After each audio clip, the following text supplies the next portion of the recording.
Hello friends, welcome back to my channel. 15 days BSc nursing सिरीजचा आजचा आपला 10वा दिवस आहे आणि आज या व्हिडिओमध्ये मी तुम्हाला सांगणार आहे MNS बद्दल.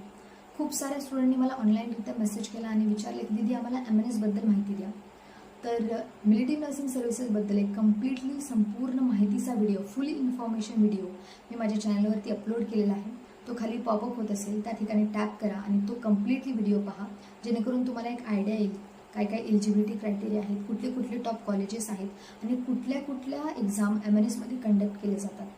तर याचा जर आपण एलिजिबिलिटी क्रायटेरिया पाहायला गेलो MNSचा, तर तो आहे की तुम्ही 12th सायन्स पासआउट असायला पाहिजे विथ फिजिक्स, केमिस्ट्री आणि बायोलॉजी, आणि तुम्हाला 50% मिनिमम गुण असायला पाहिजेत इंग्लिश या विषयामध्ये. याचे आपल्या संपूर्ण भारतामध्ये टॉप 6 मिलिटरीचे नर्सिंग कॉलेजेस आहेत, ज्याच्यामध्ये 220 टोटल सीट्स आहेत फक्त. म्हणजे तुम्ही विचार करू शकता की कॉम्पिटिशन किती हाय आहे. संपूर्ण भारतामधून फक्त 220 सीट आहेत या एक्झामच्या कॉलेजेसमध्ये. त्याच्यानंतर जर आपण कुठल्या टेस्ट याच्यामध्ये कंडक्ट केले जातात, तर सर्वात पहिले तुमची नीट आणि मिलिटरी नर्सिंग सर्व्हिसेसची सेपरेट एक्झाम होणार.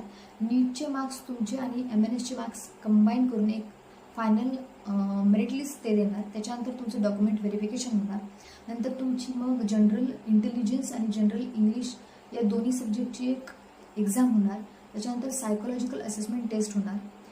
लक्षात घ्या, सायकोलॉजिकल असेसमेंट टेस्टचे मार्क्स या ठिकाणी मेजर केले जात नाहीत, पण तरी देखील ती घेतली जाते तुमचं ॲप्टिट्यूड, तुमचं रिझनिंग, तुमचं बिहेवियर चेक करण्यासाठी.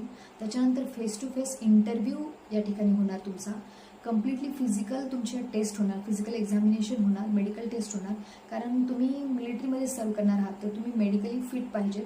तुमचे नॉकनीज असतील किंवा जर कुठल्या प्रकारचं जर हिअरिंग डिसऑर्डर असेल, कुठल्याही प्रकारचं जर कमतरता वगैरे असेल, तर तुम्ही त्या ठिकाणी या एक्झाममधून बाद होणार. तुम्ही मेडिकली फिट पाहिजेत, कारण तुम्ही ऑब्व्हियसली मिलिटरीमध्ये सर्व करणार आहात, काम करणार आहात.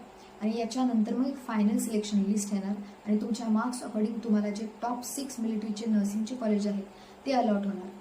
तर नक्कीच हा व्हिडिओ तुमच्यासाठी बेनिफिशियल असेल आणि या व्हिडिओला नक्कीच लाईक करा.